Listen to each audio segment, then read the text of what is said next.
गुनाहों का देवता भाग 2। चंदर कार में बैठ गया और कार स्टार्ट हो गई कि सुधा ने फिर पुकारा। वह फिर उतरा। सुधा बोली, लो ये लिफाफा तो भूल ही गए थे, पापा ने लिख दिया है, उसे दे देना। अच्छा कहकर फिर चंदन चला कि फिर सुधा ने पुकारा, सुनो। एक बार में क्यों नहीं कह देती सब, चंदन ने झल्ला कर कहा। अरे बड़ी गंभीर बात है। देखो वहाँ कुछ ऐसी वैसी बातें मत कहना लड़की से, वरना उसके यहाँ 2 बड़े बड़े बुलडॉग हैं। कहकर उसने गाल फुलाकर आंख फैलाकर ऐसी बुलडॉग की भंगिमा बनाई कि चंदर हंस पड़ा। सुधा भी हंस पड़ी। ऐसी थी सुधा, ऐसा था चंदर। सिविल लाइंस के एक उजाड़ हिस्से में एक पुराने से बंगले के सामने जाकर मोटर रुकी। बंगले का नाम था रोज लॉन, लेकिन सामने के कंपाउंड में जंगली घास उग रही थी और गुलाब के फूलों के बजाय अहाते में मुर्गी के पंख बिखरे पड़े थे। रास्ते पर भी घास उग आई थी और फाटक पर, जिसके एक खंभे में कार्निश टूट चुकी थी, बजाय लोहे के दरवाजे के 2 बड़े बांस के आरे लगे हुए थे। फाटक के एक और एक छोटा सा लकड़ी का नाम पलट लगा था, जो कभी काला रहा होगा, लेकिन जिसे धूल बरसात और हवा ने चितकबरा बना दिया था। चंदर मोटर से उतरकर उस बोर्ड पर लिखे हुए अधमिटे सफ़ेद अक्षरों को पढ़ने की कोशिश करने लगा, और जाने किसका मुंह देखकर सुबह उठा था कि उसे सफलता भी मिल गई। उस पर लिखा था AF डिक्रूज। उसने जेब से लिफाफा निकाला और पता मिलाया। लिफाफे पर लिखा था मिस्पीक डिक्रूज। यही बंगला है, उसे संतोष हुआ। हॉर्न दो, उसने ड्राइवर से कहा। ड्राइवर ने हॉर्न दिया, लेकिन किसी के बाहर आना तो दूर, एक मुर्गा जो अहाते में कुरकुरा रहा था, उसने मुड़कर बड़े संदेह और त्रास से चंदर की ओर देखा और उसके बाद पंख फरफराते हुए, चीखते हुए जान छोड़कर भागा। बड़ा मनहूस बंगला है, यहाँ आदमी रहते हैं या प्रेत? कपूर ने उबकर कहा और ड्राइवर से बोला, जाओ तुम, हम अंदर जाकर देखते हैं। अच्छा हुजूर, सुधा बीबी से क्या कह देंगे? कह देना, पहुंचा दिया। कार मुड़ी और कपूर बांस फांदकर अंदर घुसा। आगे का पोर्टिको खाली पड़ा था और नीचे की जमीन ऐसी थी जैसे कई साल से इस बंगले में कोई सवारी गाड़ी ना आई हो। वो बरामदे में गया, दरवाजे बंद थे और उन पर धूल जम चुकी थी। यह बंगला खाली है क्या? कपूर ने सोचा। सुबह 8:30 बजे ही वहाँ ऐसा सन्नाटा छाया था कि दिल घबरा जाए। आसपास आधी फरलांग तक कोई बंगला नहीं था। उसने सोचा, बंगले के पीछे की ओर शायद नौकरों की झोपड़ियां हों। वह दाएं बाजू से मुड़ा और खुशबू का एक तेज झोंका उसे चूमता हुआ निकल गया। ताजुब है, यह सन्नाटा, यह मनहूसी और इतनी खुशबू। कपूर ने कहा और आगे बढ़ा तो देखा कि बंगले के पिछवाड़े गुलाब का एक बहुत खूबसूरत बाग है। कच्ची रवीसें और बड़े बड़े गुलाब, हर रंग के। वह सचमुच रोज लॉन था। वह बाग में पहुंचा। उधर से भी बंगले के दरवाजे बंद थे। उसने खटखटाया, लेकिन कोई जवाब नहीं मिला। वह बाग में घुसा कि शायद कोई माली ही मिल जाए। बीच बीच में ऊंचे ऊंचे जंगली चमेली के झाड़ थे और कहीं कहीं लोहे के छड़ों की कटघरे। बेगम बेलिया भी फूल रही थी, लेकिन चारों ओर एक अजब सा सन्नाटा था। हर फूल पर किसी खामोशी के फरिश्ते की छाह थी। फूलों का रंग था, हवा में ताजगी थी, पेड़ों में हरियाली थी, झोंकों में खुशबू थी, लेकिन फिर भी सारा बाग ऐसे सितारों का गुलदस्ता लग रहा था जिसकी चमक, जिसकी रोशनी और जिसकी ऊंचाई लुट चुकी हो। लगता था जैसे बाग का मालिक मौसमी रंगीनी भूल चुका हो। चंदर फूलों का बेहद शौकीन था। सुबह घूमने के लिए उसने दरिया किनारे के बजाय अल्फ्रेड पार्क चुना था, क्योंकि पानी की लहरों के बजाय उसे फूलों के बाग के रंग और सौरभ की लहरों से बेहद प्यार था। और उसे दूसरा शौक था कि फूलों के पौधों के पास से गुजरते हुए हर फूल को समझने की कोशिश करना। अपनी नाजुक टहनियों पर हंसते मुस्कुराते हुए ये फूल जिसे अपने रंगों की बोली में आदमी से जिंदगी का जाने कैसे राज कहना चाहते हों। और फारस के शहजादे जैसे शान से खिला हुआ पीला गुलाब। उस पीले गुलाब के पास जाकर चंदर रुक गया और झुककर देखने लगा। कार्तिक पूनों के चांद से झरने वाले अमृत को पीने के लिए व्याकुल किसी सुकुमार भावुक परी की फैली हुई अंजलि के बराबर बड़ा सा वह फूल जैसे रोशनी बिखेर रहा था। चंदर ने सोचा उसे तोड़ ले, लेकिन हिम्मत न पड़ी। वह झुका कि उसे सूंघ ही ले। सूंघने के इरादे से उसने हाथ बढ़ाया ही था कि किसी ने पीछे से गरज कर कहा, here you are, I have caught you red handed today. और उसके बाद किसी ने अपने दोनों हाथों को जकड़ लिया और गर्दन पर सवार हो गया। वह उछल पड़ा और अपने को छुड़ाने की कोशिश करने लगा। पहले तो वह कुछ समझ नहीं पाया। अजब रहस्यमय है ये बंगला। एक अव्यक्त भय और एक सिरहन में उसके हाथ पांव ढीले हो गए, लेकिन उसने हिम्मत करके अपना एक हाथ छुड़ा लिया और मुड़कर देखा तो एक बहुत कमजोर, बीमार सा, पीली आंखों वाला गोरा उसे पकड़े हुए था। चंदर के दूसरे हाथ को फिर पकड़ने की कोशिश करता हुआ वह हाँफता हुआ बोला, रोज रोज यहाँ से फूल गायब होते थे। मैं कहता था कौन करता है ये, कौन ले जाता है। हो, आज वह तुम पकड़े गए, तुम ही ले जाते हो रोज फूल यहाँ से। चंदर ने उसे झटका देकर धकेल दिया और डांट कर बोला, क्या मतलब है तुम्हारा, पागल है क्या? खबरदार जो हाथ बढ़ाया, अभी ढेर कर दूंगा तुझे, गोरा सुअर। और उसने अपनी आस्तीनें चढ़ाई। वह धक्के से गिर गया था। धूल झाड़ते उठ बैठा और बड़ी ही रोनी आवाज में बोला, कितना जुल्म है, कितना जुल्म है। मेरे फूल भी तुम चुरा ले गए और मुझे इतना हक भी नहीं कि मैं तुम्हें धमकाऊं। अब तुम मुझसे लड़ोगे। मैं जवान हूँ नहीं, इसीलिए ना, मैं बूढ़ा हूँ। हाय रे मैं। और सचमुच वह जैसे रोने लगा हो। चंदर ने उसका रोना देखा और उसका सारा गुस्सा हवा हो गया और वह हंसी रोक कर बोला, गलतफहमी है जनाब, मैं बहुत दूर रहता हूँ। मैं चिट्ठी लेकर मिस डिक्रूज से मिलने आया था।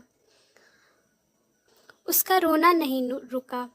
तुम बहाना बनाते हो, बहाना बनाते हो, और अगर मैं विश्वास नहीं करता तो तुम मुझे मारने की धमकी देती हो। अगर मैं कमज़ोर ना होता तो मैं तुम्हें पीस कर खा जाता और तुम्हारी खोपड़ी कुचल कर फेंक देता, और जैसे तुमने मेरे फूलों को फेंका। अरे बाप रे, दौड़ो दौड़ो, मुझे मार डाला। पॉपी, टॉमी, अरे दोनों कुत्ते मर गए क्या? उसने डर के मारे चीखना शुरू कर दिया। क्या है बट्टी, क्यों चिल्ला रहे हो? बाथरूम के अंदर से किसी ने चिल्लाकर कहा। अरे मार डाला इसने, दौड़ो दौड़ो। झटके से बाथरूम का दरवाज़ा खुला। बेदिड गाउन पहने हुए एक लड़की दौड़ती हुई आई और चंदर को देखकर रुक गई। क्या है? उसने डांट कर पूछा। कुछ नहीं, शायद पागल मालूम होता है। जवान संभाल कर बात करो, वो मेरा भाई है। ओह, कोई भी हो, मैं मिस डिक्रूज से मिलने आया था। मैंने आवाज़ दी तो कोई नहीं बोला। मैं बाग में घूम रहा था, इतने में इसने मेरी गर्दन पकड़ ली। यह बीमार और कमज़ोर है, वरना अभी गर्दन दबा देता। गोरा उस लड़की के आते ही फिर तनकर खड़ा हो गया और दांत पिस कर बोला, अरे मैं तुम्हारे दांत तोड़ दूंगा, बदमाश कहीं का। चुपके चुपके आया और गुलाब तोड़ने लगा। मैं चमेली के झाड़ के पीछे छिपा सब कुछ देख रहा था। अभी मैं पुलिस बुलाती हूँ। बर्टी, तुम इसे देखते रहो, मैं फ़ोन करती हूँ। लड़की ने डांटते हुए कहा। अरे भाई, मैं मिस डिक्रूज से मिलने आया हूँ। मैं तुम्हें नहीं जानती, झूठे कहीं के। मैं हूँ मिस डिक्रूज। देखिए तो यह खत। लड़की ने खत खोला और पढ़ा और एकदम उसने आवाज़ बदल दी। छी बर्टी, तुम किसी दिन पागल खाने जाओगे। आपको डॉक्टर शुक्ला ने भेजा है? तुम तो मुझे बदनाम करा डालोगे। उसकी शक्ल और भी रोनी हो गई। मैं नहीं जानता था, मैं नहीं जानता। तो उसने और भी घबरा कर कहा, माफ़ कीजिएगा। लड़की ने बड़े मीठे स्वर में कहा, मेरे भाई का दिमाग जरा ठीक नहीं रहता जब से इसकी पत्नी की मौत हो गई है। इसका मतलब ये नहीं कि यह किसी भले आदमी की इज्जत उतारते। चंदर ने बिगड़ कर कहा, देखिए, बुरा मत मानिए, मैं इनकी ओर से माफ़ी मांगती हूँ। आइए अंदर चलिए। उसने चंदर का हाथ पकड़ लिया। उसका हाथ बेहद ठंडा था। वह नहाकर आ रही थी। उसके हाथ से उस तुषार स्पर्श से चंदर सिहर उठा और उसने हाथ झटक कर कहा, अफसोस, आपका हाथ तो बर्फ है। लड़की चौंक गई। वह सदा स्नाता सहसा सचेत हो गई और बोली, अरे शैतान, तुम्हें ले जाए बर्टी। तुम्हारे पीछे मैं बेदिड गाउन में भाग आई और बेदिड गाउन के दोनों कॉलर पकड़कर उसने अपनी खुली गर्दन ढकने का प्रयास किया और फिर अपनी पोशाक पर लज्जित होकर भागी। अभी तक गुस्से के मारे चंदर ने उस पर ध्यान ही नहीं दिया था, लेकिन उसने देखा कि वह 23 बरस की दुबली पतली तरुणी थी। लहराता हुआ बदन, गले तक कटे हुए बाल, एंग्लो इंडियन होने के बावजूद गोरी नहीं है। चाय की तरह वह हल्की, पतली, भूरी और तुर्स थी। भागते वक्त ऐसी लग रही थी जैसी छलकती हुई चाय। इतने में वह गोरा उठा और चंदन का कंधा छूकर बोला, माफ़ करना भाई, उसने मेरी शिकायत मत करना। असल में ये गुलाब मेरी मृत पत्नी के यादगार हैं। जब इनका पहला पेड़ आया था तब मैं इतना ही जवान था जितने तुम, और मेरी पत्नी उतनी ही अच्छी थी जितनी पम्मी। कौन पम्मी? ये मेरी बहन प्रमीला डिक्रूज। ओह, कब मेरी आपकी पत्नी? माफ़ कीजिएगा, यह तो मुझे भी मालूम नहीं कि वह कब मरी। हाँ, मैं बहुत अभागा हूँ, मेरा दिमाग कुछ खराब है। देखिए, कहकर उसने झुककर अपनी खोपड़ी चंदर के सामने रख दी और बहुत गिड़गिड़ाकर बोला, पता नहीं कौन मेरे फूल को रोज चुरा कर ले जाता है। अपनी पत्नी की मृत्यु के बाद 5 साल से मैं इन फूलों को संभाल रहा हूँ। हाय रे मैं। जाइए, पम्मी बुला रही है। पिछवाड़े के सहन के बीच का दरवाज़ा खुल गया था और पम्मी कपड़े पहनकर बाहर झांक रही थी। चंदर आगे बढ़ा और गोरा मुड़कर अपने गुलाब और चमेली की झाड़ी में खो गया। चंदर गया और कमरे में पड़े हुए एक सोफा पर बैठ गया। पम्मी टॉयलेट कर चुकी थी और एक हल्की फ्रांसीसी खुशबू सी महक रही थी। शैम्पू से धुले हुए बाल जो मचले पड़ रहे थे, खुशनुमा आसमानी रंग का एक पत्ता चिपका हुआ झीना ब्लाउज और ब्लाउज पर एक फ्लेमेन फुल पेंट जिसके 2 गर्लिश कमर छाती तक कंधे तक बंधे हुए।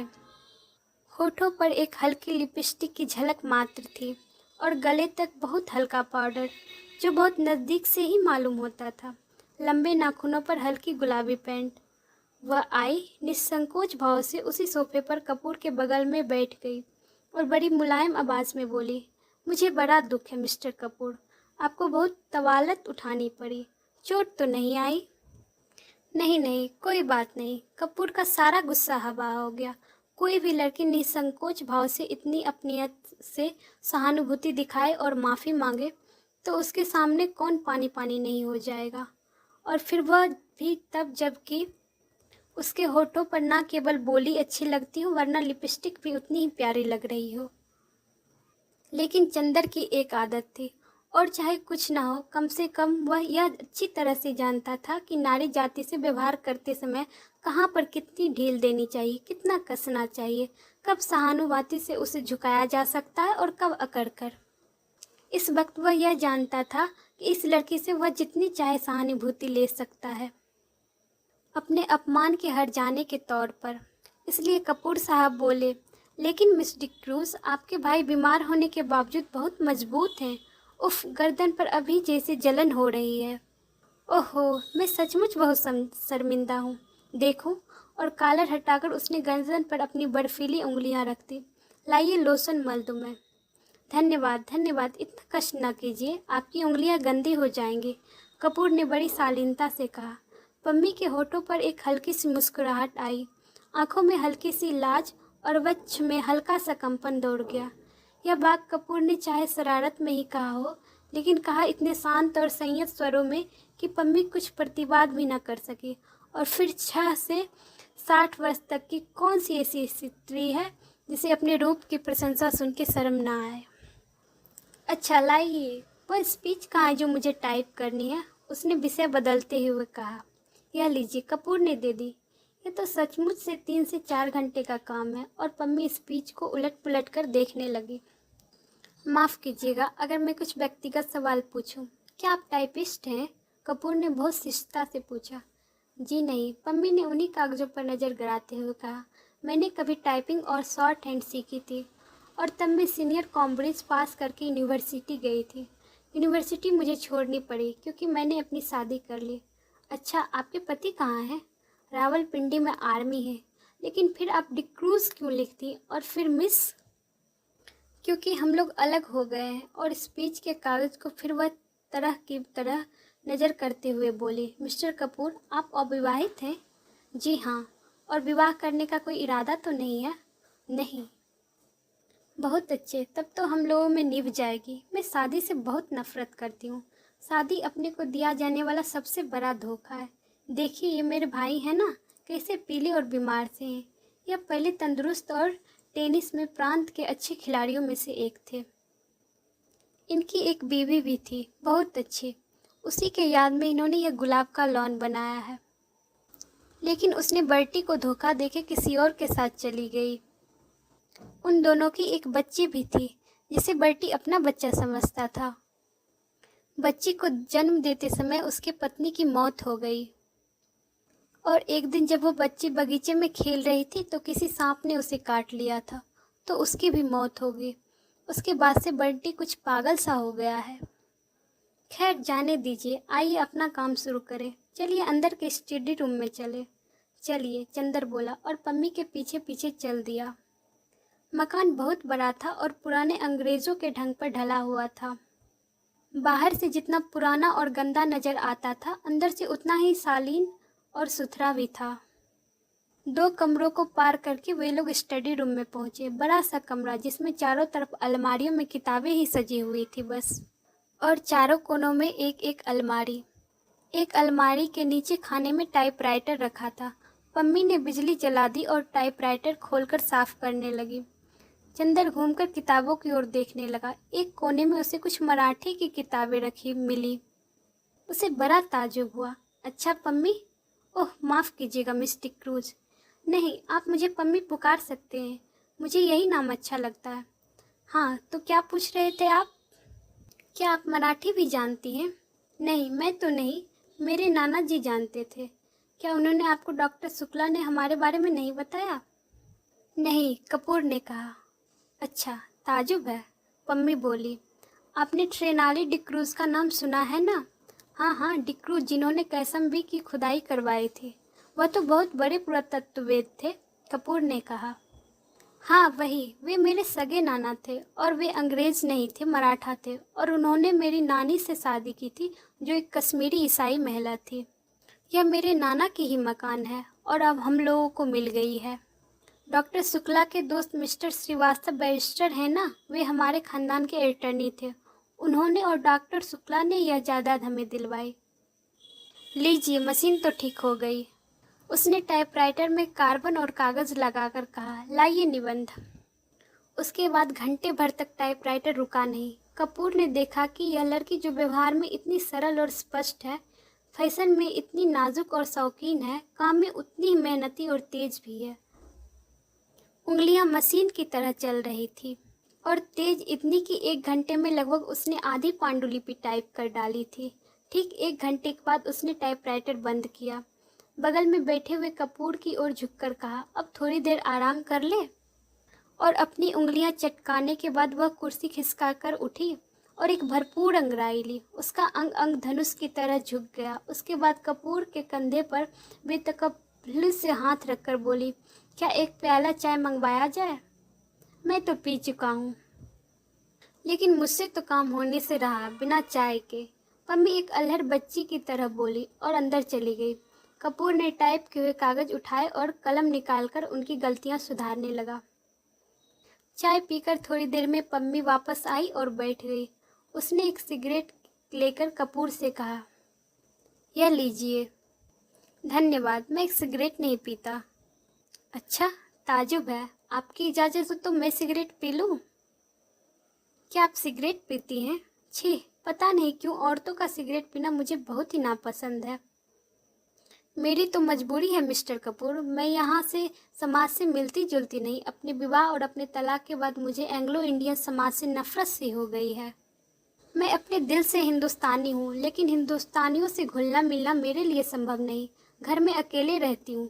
सिगरेट और चाय से तबीयत बदलती है।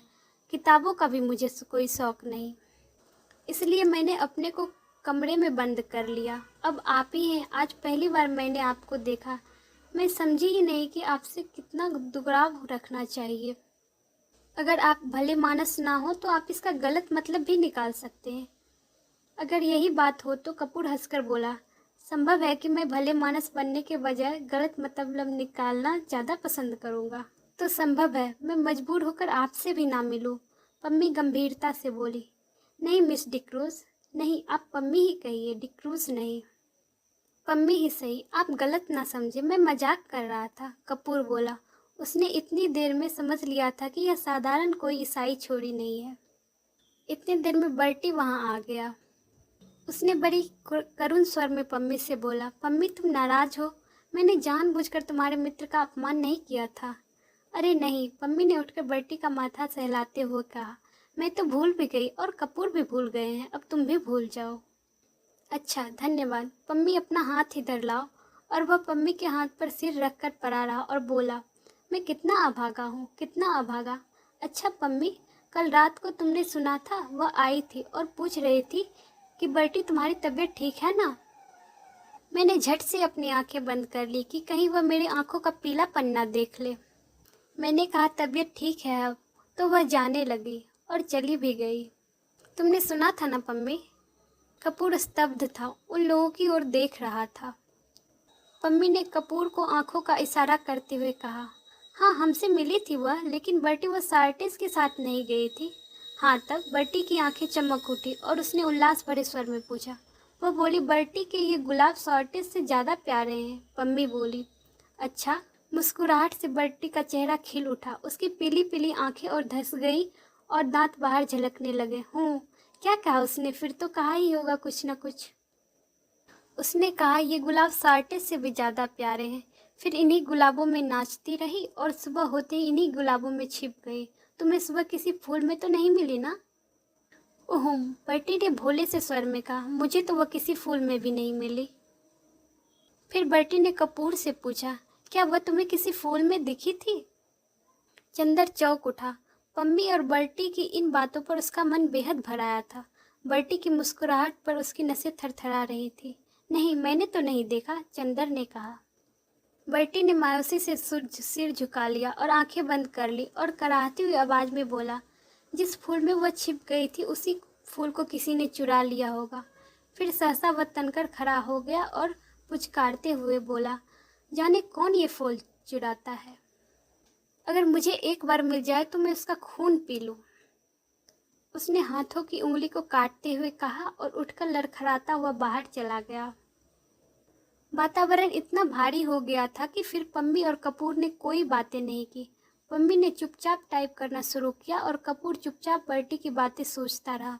घंटा भर बाद टाइपराइटर खामोश हुआ तो कपूर ने कहा, पम्मी, मैंने जितने लोग देखे उनमें शायद बर्टी सबसे विचित्र है और शायद सबसे दयनीय। पम्मी खामोश रही। फिर उसी लापरवाही से अंगड़ाई लेते हुए बोली, मुझे बर्टी की बातों पर जरा भी दया नहीं आती। मैं उसे दिलासा देती हूँ क्योंकि वह मेरा भाई है और बच्चे की तरह नासमझ और लाचार है। कपूर चौंक गया। वह पम्मी की ओर आश्चर्य से चुपचाप देखता रहा, कुछ बोला नहीं। क्यों? तुम्हें ताजुब क्यों है? पम्मी ने कुछ मुस्कुराकर कहा, लेकिन मैं सच कहती हूँ, वह बहुत गंभीर हो गई। मुझे जरा भी तरस नहीं आता इस पागलपन पर। क्षण भर चुप रही, फिर बहुत तेजी से बोली, तुम जानते हो उसके फूल कौन चुराता है? मैं उसके फूल तोड़कर कैसे जानती हूँ? मैं उसके फूल तोड़कर फेंक देती हूँ। मुझे शादी से नफरत है। शादी के बाद होने वाले आपसी धोखेबाज से नफरत है और उस धोखेबाजी के बाद इस झूठ मूठ के यादगार और बेईमानी के पागलपन से भी नफरत है। इसलिए मैं किताबों से भी नफरत करती हूँ। एक कहानी लिखने के लिए कितनी कहानियों की ट्रेजेडी को बर्दाश्त करना पड़ता है। पम्मी चुप हो गई, उसका चेहरा सुर्ख हो गया था। थोड़ी देर बाद उसका तेज उतर गया और वह अपने आवेश पर खुद शर्मा गई। उठकर वह कपूर के पास बैठ गई और उसके कंधों पर हाथ रखकर बोली, बर्टी से मत कहना, अच्छा?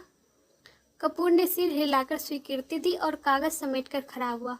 पम्मी ने उसके कंधों पर हाथ रखकर उसे अपनी ओर घुमाकर कहा, देखो, पिछले 4 साल से मैं अकेली थी और किसी दोस्त का इंतजार कर रही थी। तुम आए और दोस्त बन गए, तो अब अक्सर आते रहना। अच्छा, कपूर ने गंभीरता से कहा, डॉक्टर शुक्ला से मेरा अभिवादन कहना। यहाँ जरूर आए, ऐसा भी कहना। आप कभी चलिए वहाँ उनकी लड़की भी है। आपको उनसे मिलकर खुशी होगी, कपूर ने कहा। पम्मी चंदर को फाटक तक पहुँचाने चली तो देखा बर्टी एक चमेली के झाड़ में टहनियाँ हटा हटा कर कुछ ढूंढ रहा है। पम्मी को देखकर पूछा, तुम्हें याद है वह चमेली के झाड़ में तो नहीं छिपी थी ना? कपूर ने पता नहीं क्यों जल्दी पम्मी को अभिवादन किया और चल दिया। उसे बर्टी को देखकर डर सा लगने लगा था।